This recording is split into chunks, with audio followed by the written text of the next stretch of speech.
विरोधाभास वो ये कह रही हैं कि 17 जून का जो लिखित में मिनिस्ट्री की तरफ से, विदेश मंत्रालय की तरफ से बयान आया है, क्या बयान है वो? उसमें ये कहा गया है कि गलवान वैली पर स्ट्रक्चर बना दिया गया है चीन की तरफ से। उसके 3 दिन बाद है, ये वर्ड्स है? हाँ, ये राधिका कह रही है। राधिका क्या पूरा कोट करके बताएंगी? मैंने कहा they sought to erect a structure in Galwan Valley on our side देखिए, of वही the मैं कह रहा LOC. हूँ। और that means कि कोई अंदर आया, that means clearly कि कोई अंदर आया, they try to create। अरे वो तो लगातार करते ही रहते ना राधिका जी। अब देखिए, खुद ही अपनी बातों में फंसती जा रही है। अब देखिए, मैं आपको बताता हूँ समस्या क्या है। सुन लीजिए पूरा फिर। आई एम श्योर इतने ये कागज और डेटा लेकर चलते हैं, ये स्टेटमेंट भी होगी शहजाद जी के पास। चलिए, मेरे को इनकी खुद की सरकार की स्टेटमेंट पकड़ाने की जरूरत नहीं है, इतना रिसर्च करते हैं।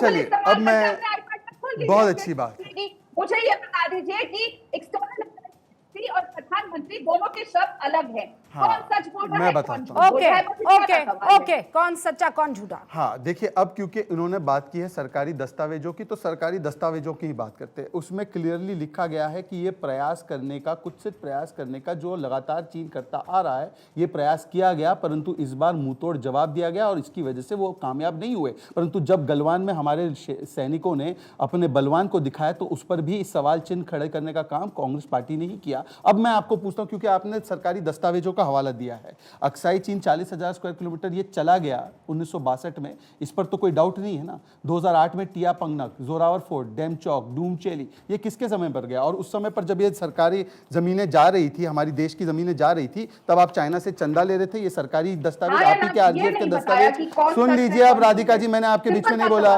राधिका जी, मैंने आपके बीच में नहीं बोला, आप अपने समय पर जवाब दीजिए। फिर ये आपकी सरकार का स्टैंड, सरकार कहती थी कि अगर चाइना पर रिपोर्टिंग करोगे तो एफआईआर दर्ज हो जाएगी। मनमोहन सिंह का बयान, चीनी घुसपैठ मामले को बढ़ा चढ़ाकर बता रही है मीडिया, और सलमान खुर्शीद का बयान था कि ये तो एक एक्ने की तरह होता है, ऑइंटमेंट डालकर साफ हो जाता है, क्लियर हो जाता है। परंतु वो छोड़ दीजिए, मैं आपसे एक और चीज पूछना चाहता हूं राधिका जी। ये है 1952 का स्टेटमेंट, और सुनिए इसको ध्यान से। AK Sen, consul general Lhasa में, जब नेहरू जी प्रधानमंत्री थे और तिब्बत में हस्तक्षेप और अतिक्रमण किया था चीन की PLA सेना ने, और वो भूखों मर रही थी, तब भारत को नेहरू जी ने मजबूर किया कि 3,500 टन चावल चीनी सेना को दे, जिसकी बाद उन्होंने तिब्बत को अपने पास कर लिया। ये तिब्बत में लिखी गई किताब में भी इसका जिक्र है। दूसरा दस्तावेज, पंडित जवाहरलाल नेहरू ने अपनी बहन को, जो यूनाइटेड नेशंस में काम करती थी, 1950 को लिखते हैं कि जो हमें यूनाइटेड नेशंस की सिक्योरिटी काउंसिल की सीट ऑफर की जा रही है, हमें इसे नहीं लेना चाहिए, क्योंकि इससे हमारे रिश्ते चीन के साथ बिगड़ सकते हैं। और उसकी पुष्टि करते हुए 55 में एक और लेटर लिखा चीफ मिनिस्टर को यह कहते हुए कि चाइना के पास वो रहना चाहिए, हमें नहीं चाहिए। ये बताइए कि ये किसने किया? ये ऐतिहासिक भूल किसने की? एक सवाल मिनिस्ट्री सच बोल रही है कि प्रधानमंत्री सच बोल रहे हैं? झूठ कौन बोल रहा है दोनों में से? पहले देश की जनता को ये बता दें। पर राधिका जी तो क्लैरिफाई कर चुके हैं ना, आपकी पहली लाइन वाला ये नहीं बता पाए हैं कि राधिका जी आपकी पहली लाइन क्या है? अगर एक्सटर्नल, राधिका जी पहली लाइन क्या है? दिस सॉट टू देखिए, सॉट का मतलब आप समझ रही हैं ना? हाँ, तो सॉट टू का मतलब ये होता है उन्होंने कोशिश करने के लिए उनको नाकामयाब रही कोशिश। मैडम, वही तो हम कह रहे हैं आपसे, कब्जा करने की कोशिश कर रहा है रूबिका जी। तो आपके घर में आएगा तभी तो करेगा। अपने घर में क्या सॉर्ट टू करेंगे? अपने एरिया में है तो वहां पे सॉर्ट टू कर रहे हैं।